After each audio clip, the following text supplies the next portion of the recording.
ఉగాది సందేశం. ఉగస్య అది ఉగాది. ఉగా అంటే నక్షత్రపు నడక. నక్షత్రాల నడక ఆరంభించిన అంటే సృష్టి ప్రారంభమైన కాలపు అది ఉగాది అయింది. చాంద్రమాన ప్రకారం చైత్రశుద్ధ పాడ్యమి నాడు ఉగాది వస్తుంది. ఉగాది పుట్టుకకు అనేక పౌరాణిక చారిత్రక కథలున్నాయి. వేదాలను అపహరించిన సోముగుడి బారి నుండి వేదాలను కాపాడి బ్రహ్మకు అప్పగించడానికి శ్రీ మహావిష్ణువు మత్స్యావతారాన్ని ధరించి చైత్రశుద్ధ పాడ్యమి నాడి అని ఒక పురాణ గాథ ఉంది.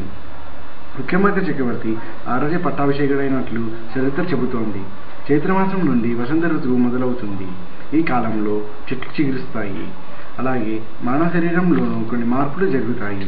శిశిరం అంటే చలికాలంలో చర్మంపై వచ్చే చిన్న చిన్న పొక్కుల మూలంగా పొట్టు ఊడిపోతుంది.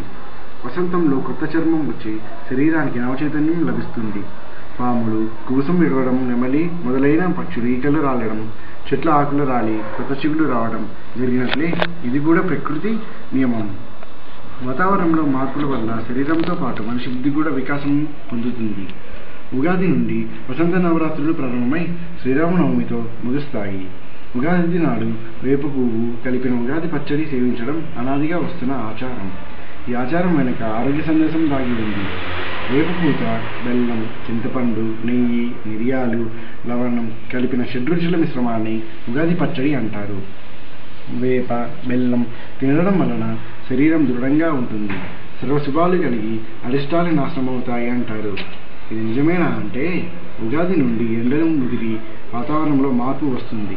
మానవ శరీరంలో ఉష్ణ సంబంధమైన ఉపద్రవాలు అంటే అనారోగ్యాలు కలుగుతాయి. వీటిని నివారించే ఉద్దేశంతోనే వేసవి రాకముందే ఈ ఉపద్రవాల పాలిట రామబాణం లాంటి వేప, బెల్లం స్వీకరించడం మంచిది.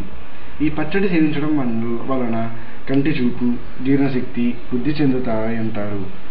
షట్సాత్మకమైన ఈ పచ్చడిని కష్ట, సుఖ, సంస్కృతమైన మానవ జీవితానికి ప్రతీకగా నిర్ణయించారు మన పెద్దలు. ఉగాది నాటి సాయంకాలం దేవాలయాలలో పంచాంగ శ్రవణం జరుగుతుంది. పంచాంగ శ్రవణం సర్వపాపహరం అని ప్రజల నమ్మకం. ఈ మార్చి నెల 16వ తారీఖు ప్రారంభమయ్యే శ్రీ వికృతి నామ సంవత్సరం సకల ప్రపంచానికి సుఖశాంతులను ప్రసాదిస్తుందని దించాలని ఆశిద్దాం అని కోరుతూ మీ కృష్ణచందు.